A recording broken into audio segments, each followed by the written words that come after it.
পুরো টেস্টেই লিটন দাস উইকেটের পেছনে কথা বলছেন বাংলায়। উইকেটকিপার হিসেবে তিনি ভালো করছেন অনেক দিন ধরে। উইকেটের পেছনে দাঁড়িয়ে বোলার, ফিল্ডারদেরও পরামর্শ দেন নিয়মিত।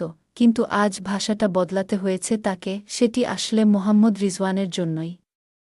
পাকিস্তানের এই ব্যাটসম্যানকে খেপিয়ে দেওয়াটাই উদ্দেশ্য ছিল লিটনের। সালমান আগার সঙ্গে জুটি বেঁধে তখন বাংলাদেশের ডাগআউটে দুশ্চিন্তা ছড়িয়ে দিচ্ছিলেন রিজওয়ান, সঙ্গে প্রায় প্রতি বলের আগেই একবার থামিয়ে দিচ্ছিলেন বাংলাদেশের বোলারদের। সাইড স্ক্রিনের কিছু একটাতে নাকি সমস্যা হচ্ছিল। খেলা থামিয়ে দিয়ে প্রতিপক্ষকে বিরক্ত করা রিজওয়ানের জন্য নতুন নয়, লিটন তাই আর ধরে রাখতে পারেননি মেজাজটা। বিরক্তি নিয়েই তিনি বলে ফেলেন, বারবার খেলা থামিয়ে দিচ্ছ কেন? রিজওয়ানও তাকে পাল্টা জবাব দেন, এটা কি তোমার কাজ? দুজনের কথার লড়াই থামাতে শেষ পর্যন্ত এগিয়ে আসতে হয় আম্পায়ার আলাউদ্দিন পালেকারকে। ওই দফায় থেমে গেলেও পুরোটা সময় রিজওয়ানকে স্লেজিং করে গেছেন বাংলাদেশের ফিল্ডাররা। কখনো উইকেটের পেছন থেকে লিটন বলেছেন, ভালো অভিনয় করছে।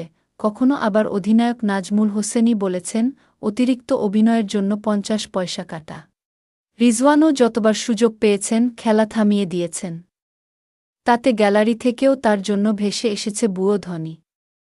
দুই দলের এই লড়াইটা নিয়ে দিন শেষে জিজ্ঞেস করা হয়েছিল বাংলাদেশ দলের পেস বোলিং কোচ শন টেইটকেও। ৭৫ রান করে অপরাজিত আছেন পাকিস্তানের মোহাম্মদ রিজওয়ান, তার উত্তরটা শুনুন তার মুখেই। জানি না ওদের মধ্যে কি কথা হয়েছে, কিন্তু আমি উপভোগ করেছি। আমি তো অস্ট্রেলিয়ান। এতেই হয়তো বুঝতে পারছেন আমি এসব পছন্দ করি। অবশ্য মাঠে এসব নিয়ে সীমা ছাড়ানোর পক্ষে নন এই অস্ট্রেলিয়ান, আমি সীমা ছাড়াতে বলব না। কিন্তু কিছুটা আক্রমণাত্মক ভাব তো থাকতেই হবে। এটা বাংলাদেশ ও পাকিস্তানের টেস্ট ম্যাচ, আমার মনে হয় সমর্থকেরা, আমরা সবাইও খেলাটাতে কিছুটা আবেগ দেখতে চাই।